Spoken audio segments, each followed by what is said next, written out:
Antes de iniciarmos, já se inscreva no canal. Deixe seu like, comente e compartilhe nossos vídeos. Assim você ajuda o canal a continuar crescendo e chegando a cada dia mais longe. Tenham bons sustos. Meu nome é Gilmar. Sou taxista de praça há 25 anos. Dirijo um Chevrolet Spin, rodo a madrugada de São Paulo. Já vi briga de casal. Já levei mulher em trabalho de parto. Já fui assaltado 2 vezes. A gente acha que a rua ensina tudo, que a gente fica casca grossa. Mas o que aconteceu na última terça-feira na região da Muca me fez encostar o carro e tremer como uma criança. Eram 03h40 da manhã. Chovia daquele jeito chato, uma garoa fina e gelada que deixa o asfalto preto parecendo um espelho. Eu estava voltando para o ponto, pensando em encerrar o turno. O movimento estava morto. Foi quando eu o vi. Ele estava parado na esquina da Rua dos Trilhos. Um homem alto, usando um sobretudo bege, antigo, daqueles de gabardine que ninguém usa mais. Ele usava um chapéu que fazia sombra no rosto. Ele não acenou desesperado. Ele apenas levantou um dedo calmamente. Parei. Ele abriu a porta traseira e entrou. O primeiro sinal de que algo estava errado foi o peso. Quando ele sentou, a suspensão do carro arriou. O carro desceu como se eu tivesse colocado 3 sacos de cimento no banco de trás. E não um homem magro. "Boa noite, chefe. Para onde?" Perguntei olhando pelo retrovisor. Eu não conseguia ver os olhos dele. A sombra do chapéu cobria tudo. Só via o queixo, que era pálido, com uma barba por fazer rala e acinzentada. Rua da Saudade, número 44. A voz dele era seca. Parecia o som de folhas mortas sendo pisadas. Não tinha entonação. Rua da Saudade. Eu conhecia. Fica perto do cemitério da Quarta Parada, mas é uma rua de casas antigas, muitas abandonadas. Liguei o taxímetro e arranquei. O segundo sinal foi o frio. Eu estava com o ar-condicionado desligado e os vidros fechados por causa da chuva. Mas, de repente, o interior do carro gelou. Um frio úmido que entrava por baixo da minha jaqueta. O vidro do para-brisa começou a embaçar por dentro, mas só do lado do passageiro. E o cheiro. No começo achei que fosse a roupa molhada dele, mas logo o cheiro mudou. Ficou doce, enjoativo. Cheiro de flores velhas, cera de vela e terra preta. O cheiro exato de um velório de capela antiga. Tentei puxar assunto para quebrar o clima ruim. "Tempo feio, né? Essa chuva não para." Ele não respondeu. Ficou imóvel, rígido, olhando para a nuca do meu banco. Olhei de novo pelo retrovisor e notei as mãos dele. Elas estavam repousadas sobre os joelhos. Eram mãos grandes, mas a pele estava manchada.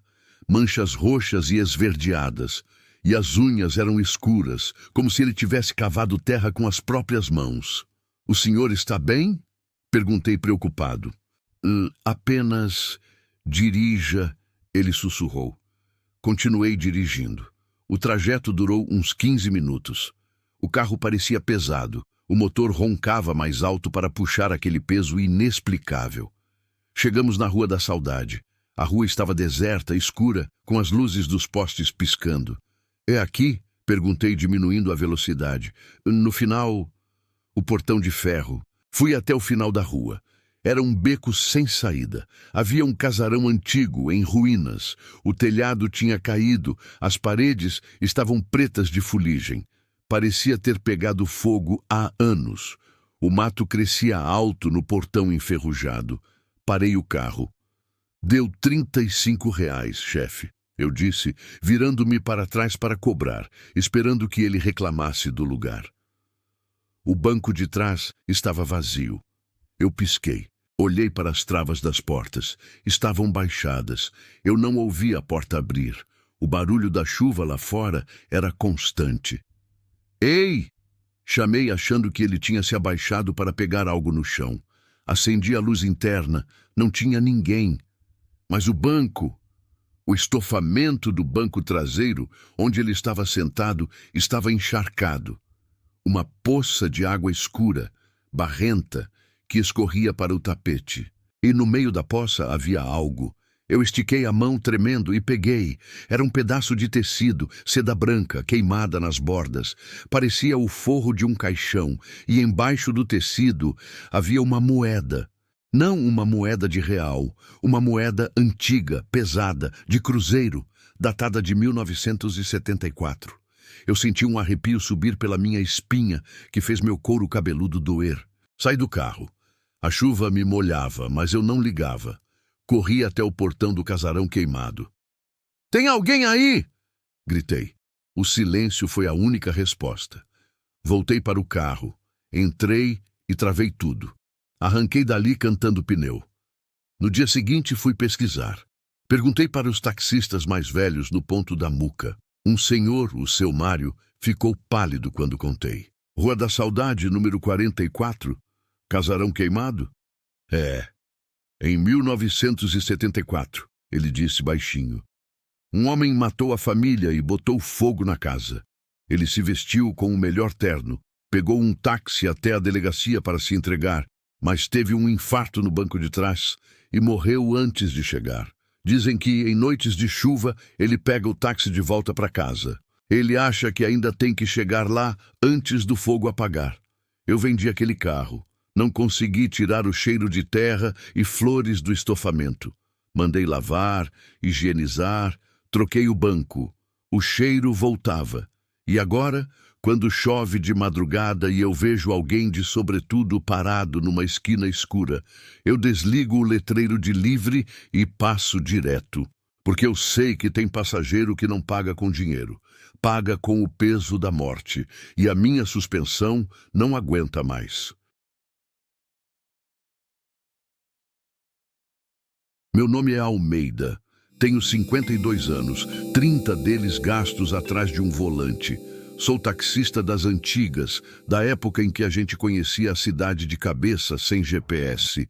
Dirijo um Cobalt prata, rodo a madrugada de São Paulo. Já vi de tudo: assalto, parto, briga de bêbado, gente fugindo da polícia. Minha casca é grossa, eu não me assusto com quem está vivo. Mas o que aconteceu na madrugada da última sexta-feira, dia 2 de novembro, finados, me fez pensar em entregar a chave e nunca mais dirigir à noite. A cidade estava debaixo d'água. Aquela chuva de verão fora de época, pesada, que transforma as avenidas em rios. Eram 03h15 da manhã. Eu estava descendo a Avenida da Consolação, sentido centro, pensando em ir para casa. O movimento era zero. Só eu, a chuva e os semáforos piscando em amarelo. Foi quando eu vi o sinal de mão. Havia um homem parado na esquina da rua Caio Prado. Ele estava debaixo de um poste de luz que falhava, piscando freneticamente. O homem não usava guarda-chuva. A água caía sobre ele como uma cachoeira, mas ele parecia não se importar. Ele estava imóvel, com o braço esticado, rígido. Parei. Ele abriu a porta traseira e entrou. A primeira coisa que notei foi o silêncio. O barulho da chuva, que era ensurdecedor lá fora, parecia ter sido cortado assim que ele fechou a porta. O interior do táxi ficou num silêncio abafado, como se estivéssemos dentro de uma caixa de isopor. "Boa noite. Para onde, chefe?" perguntei, olhando pelo retrovisor. O homem usava um terno escuro, molhado, que parecia um pouco grande demais para ele. Ele estava de cabeça baixa. A pele dele era pálida, quase azulada sob a luz dos postes. Cemitério do Araçá." A voz dele sussurrou. Não era uma voz normal. Era uma voz rouca, sem ar, como se viesse de um pulmão que não infla há muito tempo. Um som seco de folhas raspando no asfalto. "O portão principal está fechado a essa hora, amigo." Avisei, ligando o taxímetro. Apenas vá..." Ele respondeu. Arranquei com o carro. O segundo sinal foi o frio. Eu estava com o ar quente ligado para desembaçar o vidro. Mas, de repente, a temperatura no carro despencou. O vapor da minha respiração começou a condensar no ar. Meus dentes bateram. Olhei para o termômetro do painel. Ele piscava errer. E então, o cheiro. Começou sutil, mas logo tomou conta do carro. Não era cheiro de roupa molhada ou suor. Era cheiro de tuberosas e terra revirada. Um cheiro doce, enjoativo, pesado. O cheiro inconfundível do dia seguinte a um enterro, quando as flores começam a apodrecer em cima da cova. Tentei olhar para ele pelo retrovisor central, mas estava muito escuro no banco de trás. Só via a silhueta imóvel. Ele não se mexia com o balanço do carro. Parecia uma estátua de gesso largada no banco. "O senhor vai visitar alguém?" Perguntei, tentando quebrar aquele clima macabro. Minha voz saiu trêmula. Silêncio. Continuei dirigindo, subindo a Dr. Arnaldo. O carro parecia pesado. O motor roncava, forçado, como se eu estivesse rebocando um caminhão. Chegamos perto do cemitério. O muro alto e cinza se estendia na escuridão. "Pare aqui!" A voz arranhou meus ouvidos. Parei o carro no meio-fio, longe de qualquer portão. Era apenas muro e calçada escura. "Deu R$ 42, falei, virando-me para trás para cobrar, mas mantendo a mão perto do spray de pimenta na porta. Seguro morreu de velho. O homem levantou a cabeça. Pela primeira vez, a luz de um poste lá fora iluminou o rosto dele. Eu senti meu sangue gelar e parar nas veias. O homem tinha algodão no nariz. 2 chumaços de algodão branco, sujos, enfiados nas narinas. E a boca? A boca estava costurada. Havia um fio de nylon transparente atravessando os lábios dele, mantendo a mandíbula fechada. Ele não falou.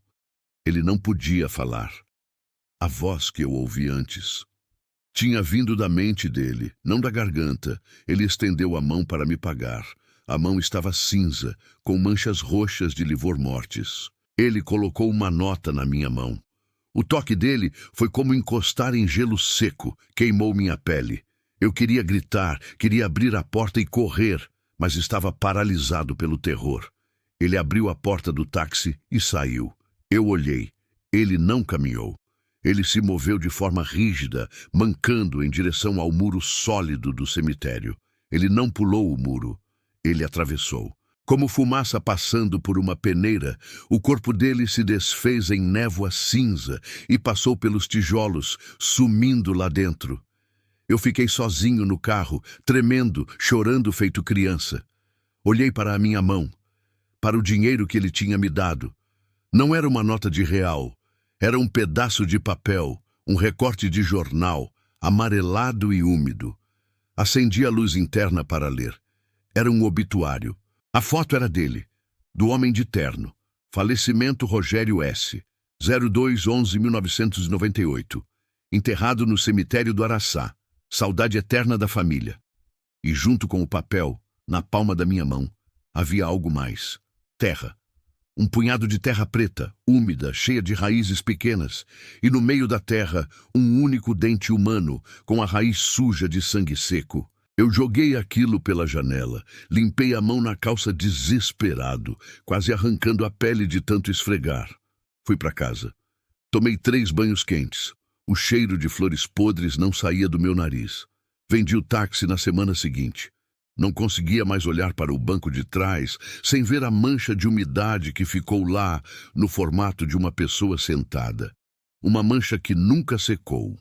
Hoje sou motorista de aplicativo, só trabalho de dia. Mas todo dia 2 de novembro eu fico em casa com as cortinas fechadas. Porque eu sei que ele ainda tem compromisso. E eu tenho medo dele chamar o meu carro de novo. Meu nome é Nelson. Sou taxista das antigas, daqueles que ainda conhecem os atalhos do centro de São Paulo sem precisar olhar no GPS. Meu carro é um sedã conservado, limpo, cheirando a pino mágico de lavanda. Eu gosto da noite. A cidade fica honesta de madrugada. Ninguém finge que está feliz às 3 da manhã. Mas o que aconteceu na última quinta-feira me fez arrancar o taxímetro e encostar o carro na garagem. Talvez para sempre. Eram 03:33 da manhã. Eu tinha acabado de deixar um passageiro no Hospital das Clínicas e descia a Avenida Rebouças, sentido centro. A rua estava deserta, um túnel de luzes laranjas e asfalto molhado pela garoa fina. Vi o sinal de braço perto da entrada do cemitério da Consolação. Uma mulher, jovem, talvez uns 25 anos. Ela usava um vestido de festa, azul escuro, de cetim, mas estava descalça e segurava os sapatos de salto alto na mão esquerda. Parei. O instinto gritou para eu seguir reto. Quem sai de um cemitério ou fica parado na frente dele àquela hora? Mas a necessidade de fechar a meta do dia falou mais alto. Ela entrou no banco de trás, no lado direito, oposto ao motorista. Boa noite, moça. Para onde? Perguntei, travando as portas por hábito. O primeiro sinal de que algo estava errado foi o peso. Quando ela sentou, o carro arriou. A suspensão traseira rangeu alto, metálica, como se eu tivesse carregado blocos de concreto, e não uma moça magra de 60 quilos. Rua das Acácias, número 108. A voz dela era baixa, um sussurro rouco que parecia vir de uma garganta cheia de areia. Isso é lá na Vila Madalena, certo? Conferi. É onde a música parou, ela respondeu. Franzi a testa. Bêbada, pensei. Festa que acabou mal. Arranquei com o carro. O motor do meu sedã, que é potente, engasgou. Tive que pisar fundo para o carro andar. Parecia que eu estava rebocando um caminhão. O segundo sinal foi o frio.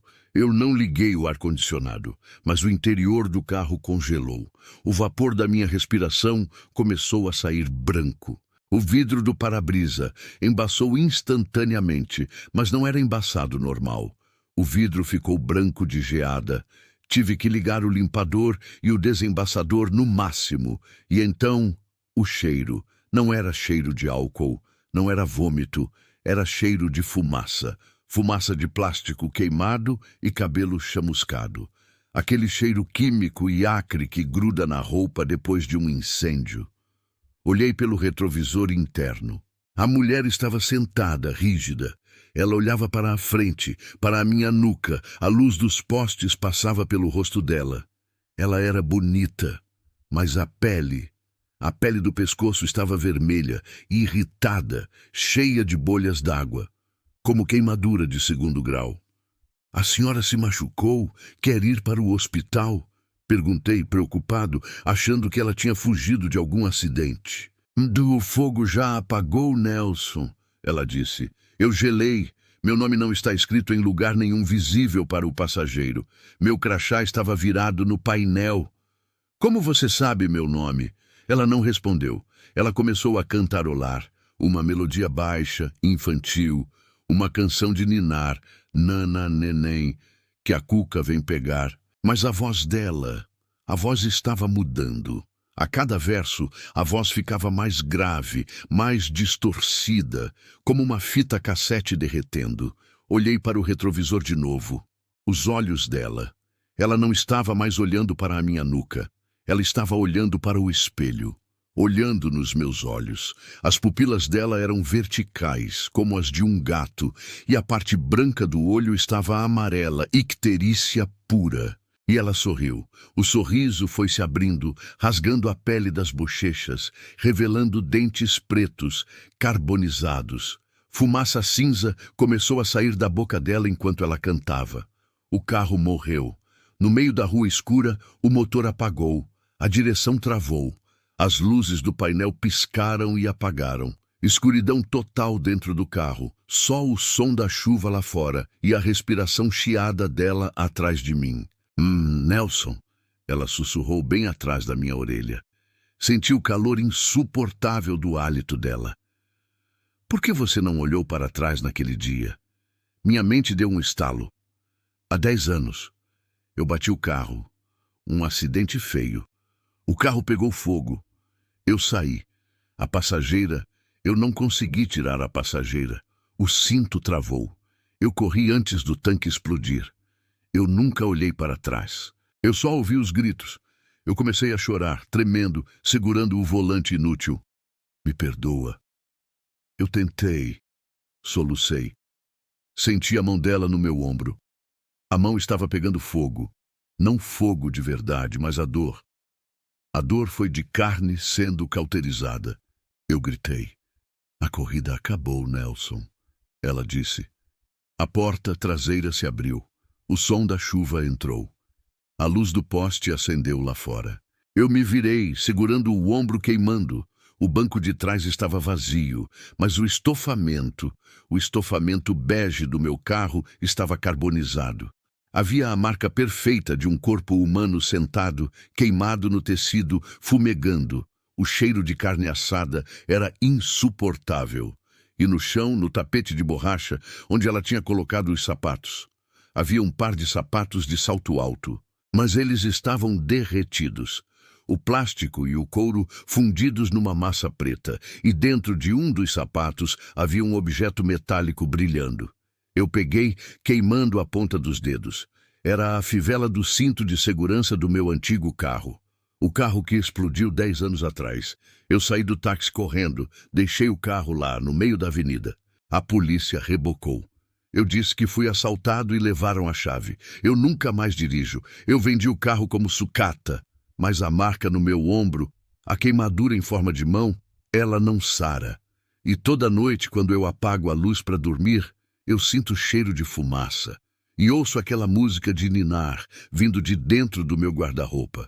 E eu sei que, um dia, o taxímetro vai ligar de novo. E dessa vez, a corrida é só de ida.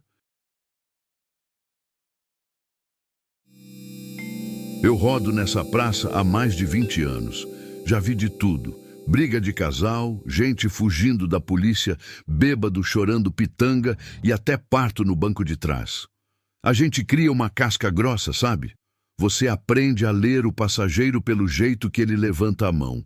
Mas naquela terça-feira chuvosa de novembro, eu não li nada. Só senti o frio. Eram 3h15 da manhã. O horário que a gente chama de hora morta. A chuva caía pesada em São Paulo, daquelas que transformam o asfalto num espelho preto e oleoso.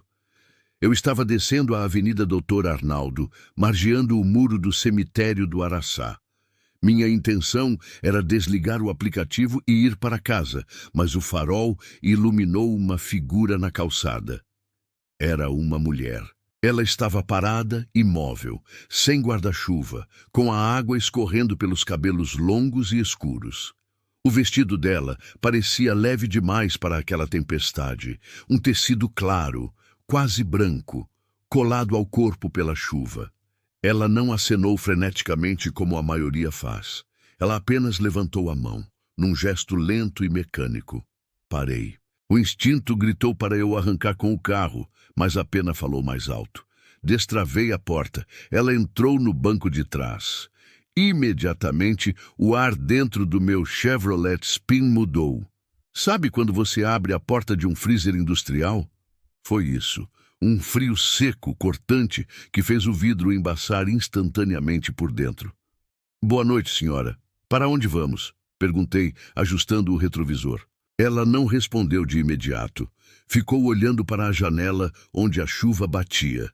Pelo espelho, eu não conseguia ver os olhos dela, apenas a silhueta pálida e os cabelos molhados cobrindo metade do rosto. Rua das Acácias, número 40.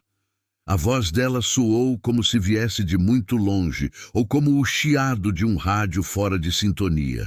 Baixa, rouca e sem emoção. Iniciei a corrida. O trajeto era curto, uns 15 minutos até um bairro antigo, cheio de casarões velhos. Tentei puxar conversa para quebrar aquele gelo insuportável. Chuva feia, né? A senhora deu sorte que eu estava passando. Silêncio. Liguei o rádio baixinho para abafar o som da chuva e da minha própria respiração, que estava ficando ofegante. O rádio começou a chiar, trocando de estação sozinho, pulando de música sertaneja para estática pura. Desliguei irritado. Foi aí que senti o cheiro. Não era cheiro de chuva, nem de perfume barato. Era cheiro de terra, terra molhada e flores velhas, daquelas que a gente sente em velório quando as coroas já estão murchando. O cheiro ficou tão forte que tive ânsia de vômito. Olhei pelo retrovisor novamente. Ela estava sentada exatamente no meio do banco, a cabeça baixa, as mãos pousadas no colo. As unhas eram arroxeadas e ela Ela não balançava com o movimento do carro. O carro passava por buracos, lombadas, e ela permanecia estática, como uma estátua pregada no estofado. Estamos chegando, avisei com a garganta seca. Eu só queria que ela descesse. A Rua das Acácias estava deserta. A iluminação pública era fraca, amarelada, piscando. Parei em frente ao número 40. Meu sangue gelou. O número 40 era uma ruína. Um casarão antigo que parecia ter pegado fogo anos atrás. O teto tinha desabado, o portão estava enferrujado e o mato tomava conta da entrada. Não havia luz, não havia vida. Senhora, tem certeza que é aqui? A casa parece abandonada. Nenhuma resposta. O silêncio no banco de trás era absoluto. Nem o som de respiração eu ouvia mais. Virei-me para trás, irritado e assustado, pronto para dizer que não a deixaria num lugar daqueles. Senhora, eu não posso dei. O banco de trás estava vazio. Senti um soco no estômago. O carro estava trancado. Eu não ouvi a porta abrir. O alarme de porta aberta não tocou. Acendi a luz interna, trêmulo. Não havia ninguém. Mas o banco, o estofado onde ela estava sentada, estava encharcado. Uma poça d'água nítida no formato de alguém sentado. E no meio da poça havia algo brilhando. Estiquei a mão, tremendo como vara verde, e peguei o objeto. Era uma moeda. Mas não era um real, nem dólar. Era uma moeda pesada, de prata, muito antiga. Limpei-a na camisa e vi a data. 1924. O cheiro de terra e flores murchas invadiu minhas narinas com uma violência brutal, como se alguém tivesse soprado no meu rosto. O rádio ligou sozinho no volume máximo, tocando apenas estática e um som agudo, como um grito distante. Pisei fundo no acelerador. Não olhei para trás. Cantei pneu e saí daquela rua como se o próprio diabo estivesse no meu encalço. No dia seguinte, fui pesquisar. Descobri que naquele casarão, na Rua das Acácias 40, vivia uma jovem na década de 20. Ela morreu de pneumonia numa noite de tempestade, esperando o noivo que nunca veio buscá-la para fugirem juntos. Dizem que ela ainda espera um transporte para sair de lá. Eu nunca mais passei perto do cemitério do Araçá depois das 3 da manhã. E aquela moeda? Eu joguei no rio Tietê. Dinheiro de morto a gente não guarda, mas até hoje, quando chove forte e o vidro do meu carro embaça, eu sinto aquele cheiro de jasmim podre e rezo para não ver ninguém pelo retrovisor. Eu não sou de me assustar com sombra. Quem roda na noite de São Paulo aprende a diferenciar o perigo real da paranoia. Você aprende a reconhecer o nóia que quer te assaltar pelo jeito de andar, o executivo que vai vomitar no seu banco pelo jeito de segurar o celular. Mas naquela quinta-feira, o meu instinto falhou. Ou melhor, ele gritou. E eu, feito idiota precisando bater a meta, ignorei. Eram 2h40 da manhã. Eu estava perto da saída para a rodovia Anchieta, numa daquelas áreas industriais onde a iluminação pública é amarela e falha. O aplicativo tocou. Nota 5.0. Nome: Elias. Quando cheguei ao ponto, não havia ninguém. Apenas um galpão abandonado com o portão de ferro retorcido. Estava prestes a cancelar quando ouvi o barulho. Rec, rec. Rec. Era o som de rodinhas de plástico arrastando no asfalto irregular. Um homem saiu da sombra do muro. Ele usava um terno cinza, impecável, mas antigo, largo demais para o corpo magro dele. Ele arrastava uma mala grande, daquelas rígidas, antigas, sem alça retrátil. Parecia pesar 1 tonelada. Ele não acenou. Apenas parou ao lado da porta traseira. Desci para ajudar com a mala.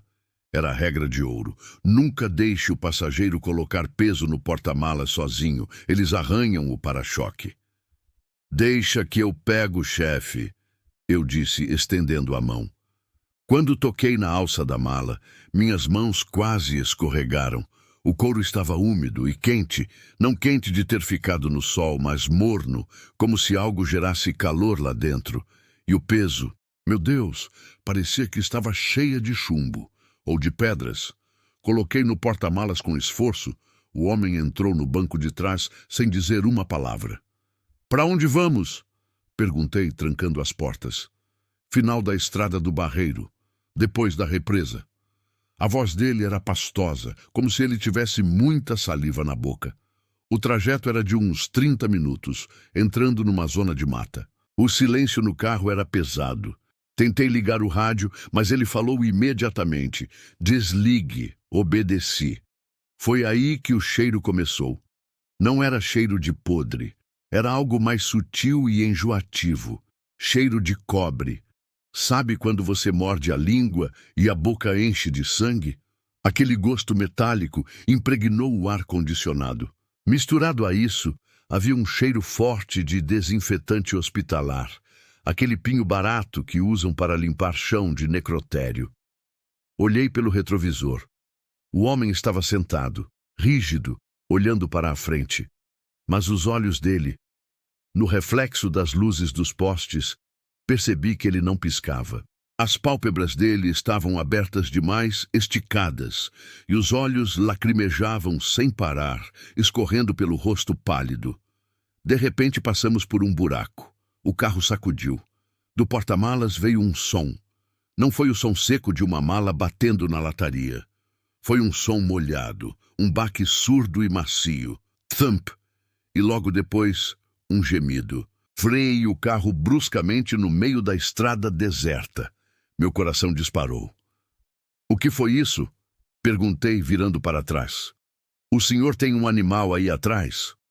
O homem virou o rosto lentamente para mim. O sorriso que ele abriu foi a coisa mais grotesca que já vi. Os dentes eram pequenos, amarelados e afiados. Não é um animal.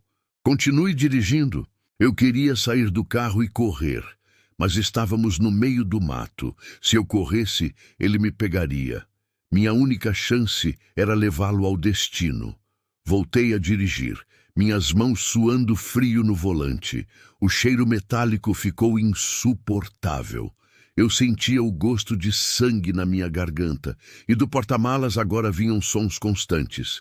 Arranhões, unhas raspando no carpete do porta-malas. E algo batendo, ritmado, contra a tampa da mala. Tum, tum, tum. Parecia um coração gigante batendo contra a lataria. Chegamos ao final da estrada. Era uma clareira de terra batida, perto da água escura da represa. Não havia casas, não havia luz. Pare aqui, ele ordenou. O carro parou. O barulho no porta-malas cessou imediatamente. O homem me pagou. Ele estendeu uma nota de R$ 100. Quando peguei, senti a textura. A nota estava encharcada, viscosa e vermelha nas pontas. Abra o porta-malas, ele disse. Senhor, eu não posso. Abra. A voz dele mudou. Não era mais pastosa. Era um rosnado gutural, desumano. Saí do carro tremendo. Minhas pernas pareciam gelatina. Fui até a traseira. Apertei o botão. A tampa subiu. A mala estava lá. Mas ela tinha mudado. O couro parecia ter esticado e havia veias pulsando sob a superfície do material. Pelas frestas do zíper escorria um líquido escuro e espesso que pingava no meu para-choque. O homem se aproximou de mim. Ele não andava, ele deslizava. Ele pegou a mala com uma mão só, como se não pesasse nada. Ele se aproximou do meu rosto e o cheiro de formol e sangue quase me fez desmaiar. Obrigado pela descrição, ele sussurrou.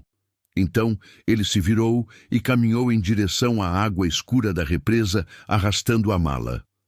Rrrec, rrrec, rrrec. Antes de entrar na água, a mala se agitou violentamente, como se o que estivesse lá dentro tivesse acordado e estivesse desesperado para sair. Ouvi um grito abafado vindo de dentro da mala. Um grito de criança. Entrei no carro, tranquei as portas e arranquei dali cantando pneu. Dirigi a 140 km até encontrar o primeiro posto de gasolina iluminado na Anchieta. Parei na luz forte do posto. Saí do carro para respirar, tremendo, quase chorando. Fui olhar o porta-malas. O carpete estava encharcado de um líquido preto e oleoso. Tentei limpar com papel toalha, mas não saía. Até hoje, 3 meses depois, eu lavo esse carro toda semana. Mas nos dias quentes, quando o sol bate na lataria, o porta-malas começa a suar. E o cheiro volta. Aquele cheiro de cobre e pinho. E às vezes, quando estou parado no sinal vermelho, sozinho na madrugada, eu juro que escuto arranhões vindo de dentro do meu próprio porta-malas, como se algo tivesse vazado daquela mala e ficado para trás.